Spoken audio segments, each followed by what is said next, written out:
तैयार है आदरणीय स्वामी कृष्ण सरस्वती जी। देवादिदेव भगवान महादेव शिव और जगत जननी मां जगदम्बा के चरणों में नमन करता हूं। भाई साहब मेरे बड़े भाई हैं, गुरु हैं। मतलब मैं अगर ये हिसाब लगाऊं कि किन किन लोगों के कारण मैं यहां खड़ा हुआ हूं, एक तो मां और महादेव, मां और महादेव, मां और महादेव, मां और महादेव। उसके बाद जब मैं बहुत सारे लोगों को मिलता हूं, कुछ लोग हैं जो नींव की ईंट में है, तो भाई साहब मेरी नींव की ईंट जो भी मैं दिखाई दे रहा हूं, अच्छा या बुरा, सब में इनका दोष है। मैं कुछ ऐसी बातें कहूंगा, मैं कहना नहीं चाहता था, मैं अपनी बात केवल 3 मिनट की रखना चाहता था, लेकिन जी कुछ बातें हुई और अब मैं समझता हूं कि मेरा आखिरी समय चल रहा है, तो बातों को क्लियर करते रहना चाहिए। ऐसा ना हो। मैं तो फिर भी देखिए, तो अभी कर्नल साहब मेरे बड़े भाई हैं, मैं उनका बड़ा सम्मान करता हूं, बहुत बड़े योद्धा हैं। अभी उन्होंने एक बात कही कि हम सबको जय हिंद करनी चाहिए, और आप सब लोगों ने ताली भी बहुत जोर से बजाई। एक बात लिख के रखिए, अपने अभिवादन में जय हिंद को स्वीकार करिए, और अगले 10-20 वर्षों में आपकी सबकी बहन बेटियां, इसका कारण बताता हूं। हम लोग पढ़ते नहीं है, किताबों की तरफ देखते भी नहीं है। 2 नारों की बात थी, 2 नारों में से एक स्वीकार किया जाना था। एक नारा था वंदे मातरम और एक नारा था जय हिंद। ठीक है जी। पहले तो इस जगह का नाम हिंद मानना ही अपने आप को इस्लामिक गुलामी की तरफ लेकर जाना। हम भारतवर्ष हैं, हम आर्यव्रत हैं, हम संपूर्ण विश्व हैं, हम सनातन हैं, हमें मुसलमानों के दिए हुए नाम की कोई जरूरत नहीं। पहली बात, मुसलमानों ने केवल जय हिंद को स्वीकार किया, और सारे नेताओं, जिसमें से सुभाष चंद्र बोस जी भी एक थे, उन्होंने इसलिए कि मुसलमान ऑब्जेक्शन ना करें, जय हिंद का प्रचार करना शुरू कर दिया। और मुसलमानों ने जय हिंद को क्यों स्वीकार किया, अब उसे भी समझ लिया। मोहम्मद में से एक का नाम था हिंदा, और मोहम्मद ने हिंदुस्तान उसे वक्फ कर दिया था। तो मुसलमान जब जय हिंद बोलता है तो उसका संकल्प होता है एक दिन हम हिंद को जीतेंगे, और जब आप जय हिंद बोलते हो तो उसकी इसमें हाँ में हाँ मिला रहे होते हो, लेकिन आपको इसका पता ही कुछ नहीं है। और कर्नल साहब जैसे योद्धाओं को पता नहीं है। भारत की सेना का सिपाही हमारा दुनिया का सबसे दिलेर सिपाही है, लेकिन भारतीय सेना दुनिया की सबसे कमजोर सेना है, जिसके पास अपने कोई एथिक्स है ही नहीं। आप लोगों को बात बहुत बुरी लगेगी, लेकिन सच यही है। दूसरी बात आ जाओ, स्वतंत्रता संग्राम में हमारे स्वामी जी कह रहे थे, मेरे छोटे भाई हैं, हम केवल यूरोप की आपस की लड़ाई के कारण आजाद हुए। भाई साहब, ये बड़ी कड़वी सच्चाई हम बताने जी, हमारे ये दिलेर थे, हमारे वो दिलेर थे, ये थे। अंग्रेज कभी भी छोड़कर ना जाता, यूरोप में वार चली और वो लंदन हारने वाले थे, इसलिए अंग्रेज छोड़कर गए,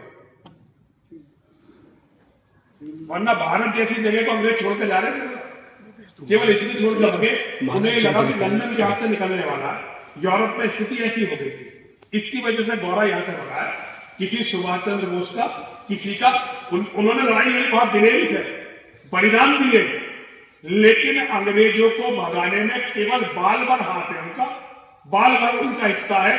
बाकी यूरोप की आपसी लड़ाई के कारण अंग्रेज इस देश से गया। पहली बात तो दिमागों को थोड़ा साफ करो। और एक बात और बताऊं, अंग्रेज दुश्मन नहीं था भाई, अंग्रेज ने हमें मानव बनाया। एक भी गुरुकुल आप नहीं बता सकते जो अंग्रेज के आने से पहले भारत में हो। आपके पास अपनी भाषा भी नहीं थी, वो भी आपको अंग्रेज ने दी, लेकिन हम सारी लड़ाई केवल अंग्रेज से ही लड़ते हैं। असली बात क्या हो, लड़ाई है इन जाहिल आदमखोर पागल कुत्तों से, और आजादी की जंग इन आदमखोर पागल कुत्तों से थी हमारी। और पहले आजादी की लड़ाई थी, अब अस्तित्व की लड़ाई। और जिन्हें तुम अपना बहुत बढ़िया नेता मानते हो, एक नाम ना बता रहा हूं, बहुत विरोध भी हो सकता है, सरदार पटेल जी का। बाल बराबर हिंदूवादी सरदार पटेल नहीं थे, वो तो हमारे पास कहने वाला कोई नहीं है, तो भाई हम लोग अब हमें कहना पड़ेगा, हमारे पास अपना कोई है ही नहीं कहने के लिए। सरदार पटेल भारत के गृह मंत्री थे। अगर चाहते तो एक भी मुसलमान भारत में नहीं रहता। कभी भी इस बात पे मत जाओ कि नेता ने भाषण दिया क्या, ये देखो कि नेता ने काम किया क्या। हिंदू हमेशा इस बात पर बहस करेगा कि सरदार पटेल ने ये कहा था, नेताजी ने ये कहा था। अरे ये छोड़ दो, उन्होंने ये क्या कहा था, ये बताओ कि उन्होंने किया क्या था। तो जब करने की बात आती है तो जितना नेहरू दोषी है, जितने गांधी जी दोषी हैं, उतने ही सरदार पटेल दोषी हैं हमारे हिंदुओं की जरूरत है। पर चलो खैर, इन बातों से ये बात मैं करना भी नहीं चाहता। कल को कोई बात होगी मैं इन पर माफी मांग लूंगा, भैया मेरे से गलती हो गई। मैं इनसे लड़ना नहीं चाहता, लेकिन लड़ाई है इस्लाम से। और भाई लड़ाई का केवल एक तरीका है, देश के लिए हम कभी नहीं लड़े ही नहीं। अगर देश के लिए लड़ते, देश गुलाम नहीं होता। हम सनातन धर्म के लिए कभी नहीं लड़े। अगर हम सनातन धर्म के लिए लड़ते तो अफगानिस्तान में एक दरवाजा है जिस पर लिखा हुआ है दुख्तर हिंदू, नीला में 2 दीनार, हिंदुओं की बेटी। आज भी एक दरवाजा है, आज भी एक पहाड़ है जिसका नाम है हिंदू कुश। और हिंदू कुश मतलब जहां हिंदू का। अगले पिछले केवल 5 साल का हिसाब लगाओ, हमारी हिंदूवादी सरकार ने वहां के तालिबान को कितनी आर्थिक सहायता दी है, इसका हिसाब लगाओगे तो कान के पर्दे फट जाएंगे।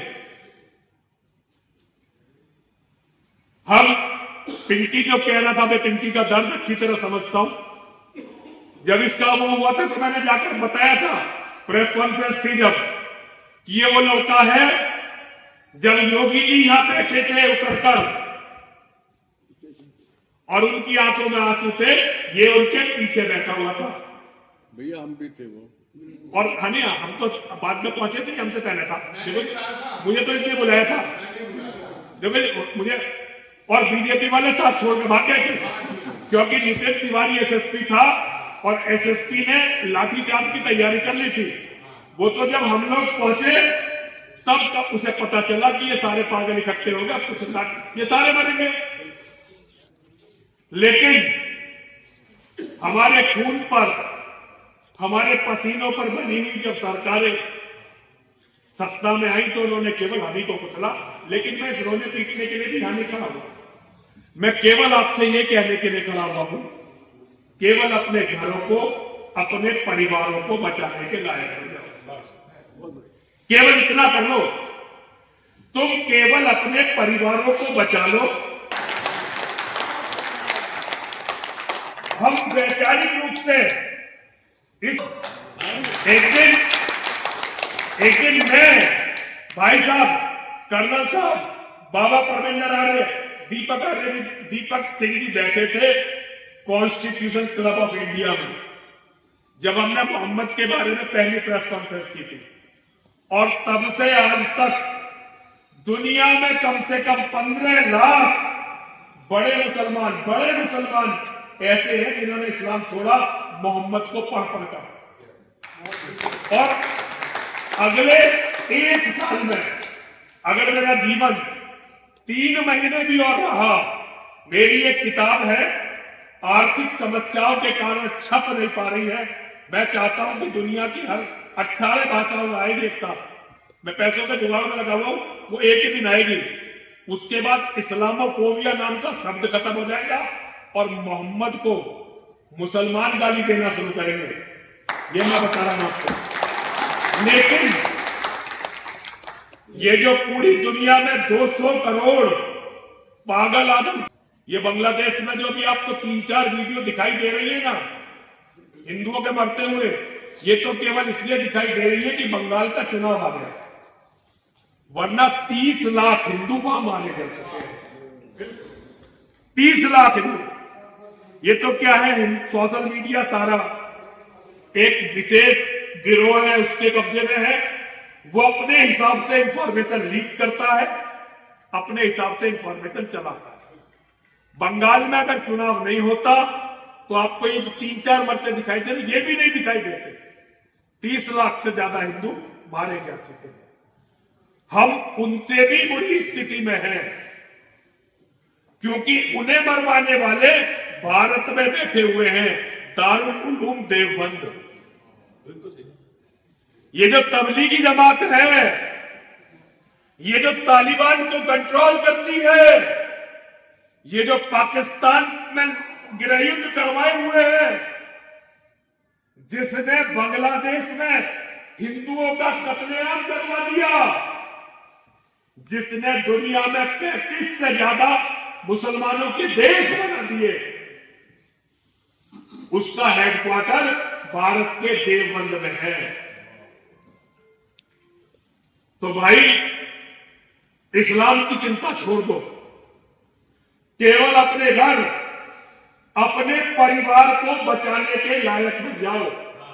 ये समझ लो कि एक दिन इन पागल आदमखोर कुत्तों का झुंड तुम्हारे घर के सामने जरूर खड़ा होगा, और बचाने के लिए कोई सेना नहीं होगी, कोई पुलिस नहीं होगी, पिंकी चौधरी नहीं होगा, सुभाष बजरंगी नहीं होगा, क्योंकि इनकी हत्या पहले ही हो चुकी होगी। ठीक है? केवल तुमने कितने बेटे पैदा किए, कितने बेटे तुम्हारे घर में हैं, और कितने वो लड़ने के लायक है, और लड़ने का कितना सामान तुम्हारे घर में है, इससे अंतर पड़ने वाला है बस। और तुम्हारे अपने पड़ोसियों से रिश्ते कैसे हैं? इस्लाम को समझो, Islam is an organized gang of criminals. अब गिरोह से या तो कोई दूसरा गिरोह लड़ता है या सरकार लड़ती है। भाई गिरोह से, भाई साहब पिंकी भाई गलत कह रहा हूं क्या? भाई गिरोह से कौन लड़ेगा? या तो सरकार लड़ेगी या कोई दूसरा गिरोह लड़ेगा। सरकारें तुम्हारे लिए लड़ेंगी नहीं, तुम्हें अपने गिरोह बनाने पड़ेंगे। अगर गिरोह नहीं बनाओगे तो कोई तुम्हें बचाने के लिए नहीं आने वाला। फिर तुम्हारी वीडियो कोई अपने फायदे के लिए दुनिया में फैलाएगा, तुम्हें न्याय दिलवाने के लिए नहीं, अपने फायदे के लिए तुम्हारी वीडियो दुनिया में घूमेगी। और अगर फायदा न लगा तो किसी को पता भी नहीं लगेगा। हम और जैसे हम हैं, हमारा तो घर कोई काम नहीं, हमारे तो बच्चे ही काम करते हैं। पिंकी जैसे जमीन पर लड़ रहा है, ऐसे ही एक वैचारिक लड़ाई लड़ने वाले बहुत बड़े योद्धा हैं आशीष गॉडसे और उनकी धर्मपत्नी कल्पना आर्य। ठीक है जी, वैचारिक सबसे बड़ी लड़ाई धरातल पर वो लोग लड़ रहे हैं, मारपीट नहीं कर रहे। वो पिंकी की तरह फ्रंट पे नहीं है, लेकिन वैचारिक योद्धाओं में वो सबसे बड़े हैं। जब आशीष जी की हमारी बात होती थी तो आशीष जी भी हमें यही बताते थे कि जी जनसंख्या से संख्या से कुछ नहीं होता। लेकिन थोड़े दिन वो हमारे साथ रहे, मां महादेव की कृपा हुई, उन्हें सद्बुद्धि आई। अब मेरी बेटी है कल्पना, उसको तीसरा बच्चा होने वाला। तो भाई बच्चों का कोई विकल्प नहीं है।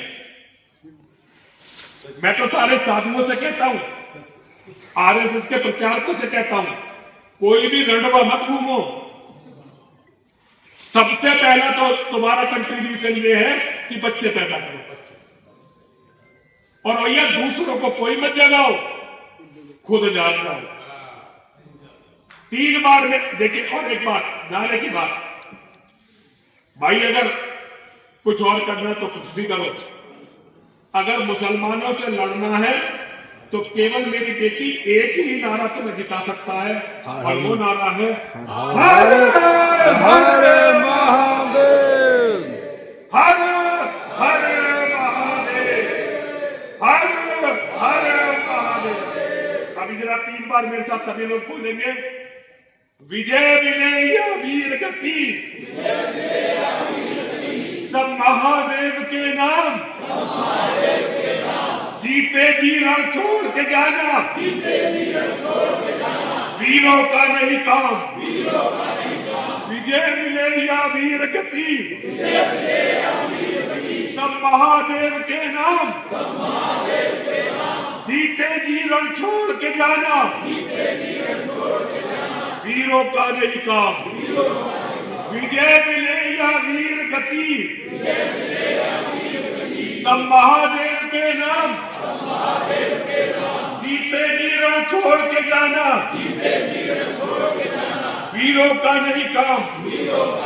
अब ये मतलब एक पटके पांच छोटी सी धर्म संगम की जो बात है, धर्म संगम की मेरी और भाई साहब की जो बात हुई थी वो ये हुई थी कि भारत में जो धर्माचार्य हैं बड़े, चारों शंकराचार्य, 13 अखाड़ों के आचार्य महामंडलेश्वर और अध्यक्ष रामानुजाचार्य, 5 रामानुजाचार्य जगत गुरु और अलग अलग पंथों के जितने भी शीर्षस्थ धर्म गुरु हैं, उनकी एक सभा यहां पर हो और हम उन्हें बताएं, नंगी तरह से बताएं कि स्थिति ये है और अब हमें क्या करना चाहिए।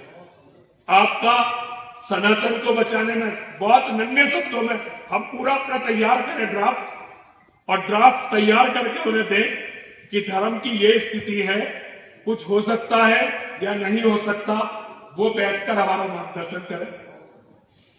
मैं भाई साहब अगर ये कार्यक्रम करते हैं, मैं बहुत छोटा आदमी हूं पर अपने सारे साधनों के साथ भाई साहब के साथ रहूंगा। अगर कार्यक्रम इस्लाम को छोड़ के किसी और दिशा में जाता है, जैसे सबसे बकवास सब्जेक्ट तो है गौरक्षा।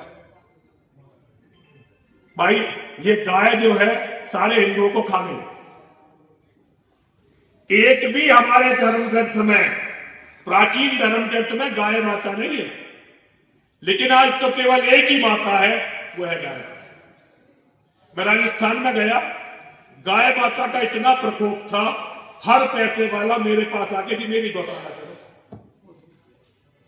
अरे हमारे यहां देवी भागवत में कहा गया है कि दुनिया में जितनी भी नारियां हैं वो मेरा ही स्वरूप है।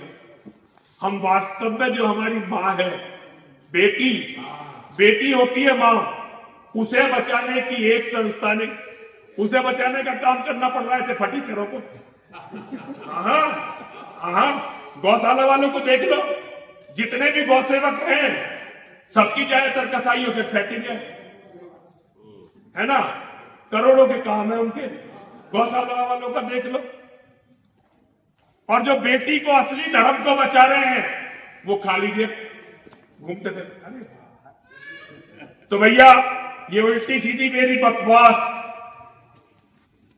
यही पूरी हो गई।